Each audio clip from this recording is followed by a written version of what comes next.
In this video, I'm breaking down exactly how much I spend in a month living alone in London as a woman in tech. London is notoriously expensive, especially in recent years with inflation. I consider myself living a very comfortable life, but I try to be intentional with the way I spend.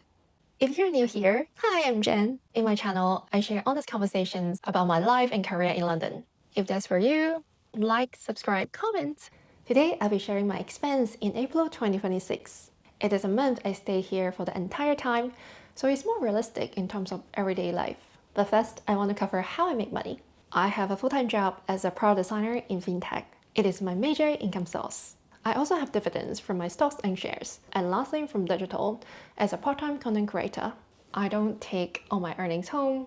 We pay income tax and national insurance, and I personally opt in for pensions.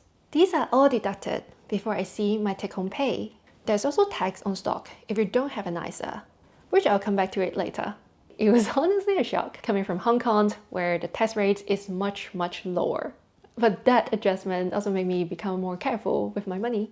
To make things easier, I'm going to break this video down into 3 categories: things I need, things I want, and what I save and invest. Let's get into it.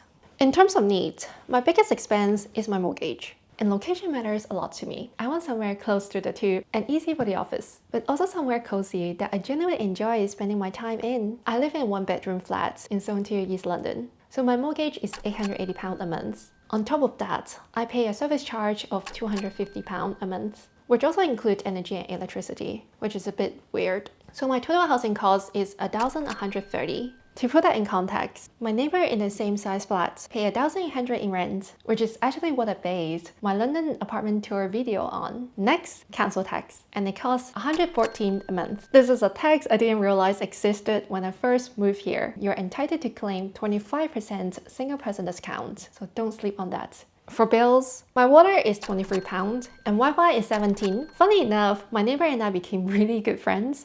The Wi-Fi coverage is surprisingly good, so my neighbor and I are actually sharing the same Wi-Fi. My phone bill is £9 a month. Good thing is that it also covers Europe, so I don't need a separate SIM when I travel to Europe, which I do quite frequently last year.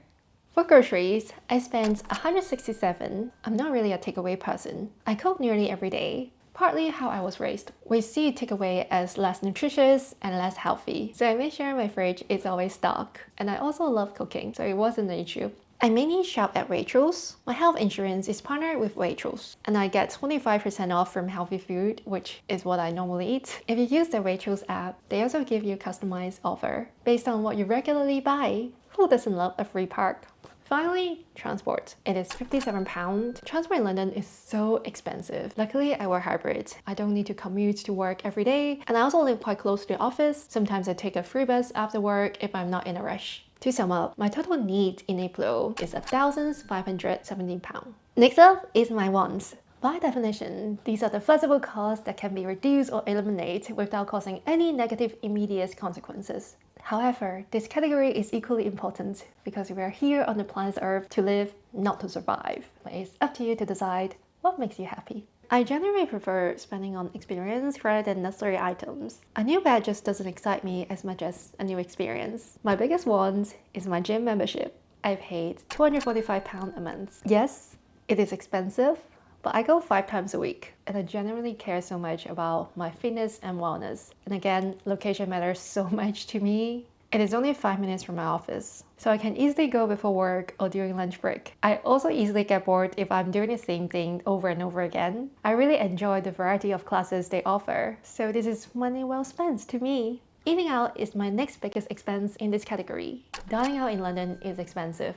Unlike Hong Kong, we have a really good range of restaurants. Even cheap meal can be extremely delicious, or even with a Michelin star. But well, we're in London. I usually go out once to twice a week. I appreciate great food, but I love the companion more. So this is also my social expense. Each meal is usually £30 to £50. Occasionally, I like trying something more special or a little bit fancier, but it has never been a high priority. One thing that saved me a lot of money is that I'm not that into alcohol. I just don't find it very tasty. The only time I let loose is that I'm in a party or a wedding. Sometimes it's more fun when I'm drunk. Activities is something I love spending in London. It costs £100 in April. That includes exhibitions, ice skating, and a musical theater class. I love doing something new every month. These are the things that keep me motivated and happy living in London. In summer, this number can go significantly higher because I also like going to concerts, watching tennis, and more day trips, and those tend to be a bit more expensive.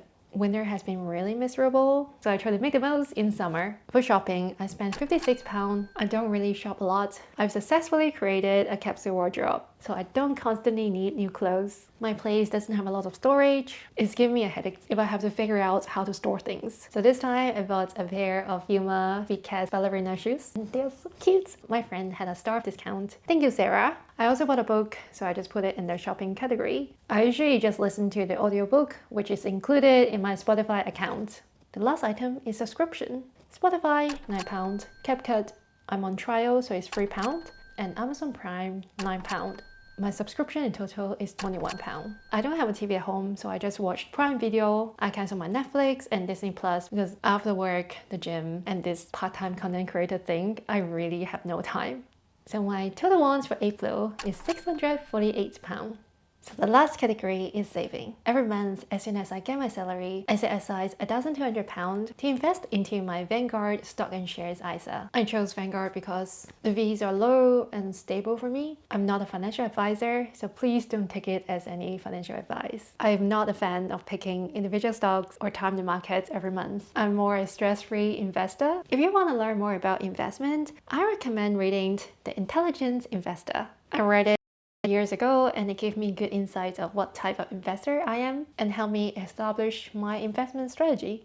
In the UK, you can invest up to £20,000 a year into an ISA investment completely tax-free. That means no capital gain tax in your return. If you're not using your ISA allowance, you will have to pay tax if you make a profit. So on top of that, for my longer term saving, I put 4% into my pension, and my company matched it with 7%. So effectively, 11% of my salary is going to my pensions every month. By this point, I have money left. I keep it as my liquid savings, which means that I'm free to reallocate this money whenever I want. I usually put it in my saving accounts to make interest out of it. It could either be my holiday fund or ready to deploy when the market crash. Because if it does, I have enough capital to buy the dip. Or sometimes I just put it into my mortgage so I can pay back the loan sooner. In a nutshell, my expense is $2,165 in total. My needs are fairly fixed every month, apart from sometimes something broke in my apartment and I have to fix it.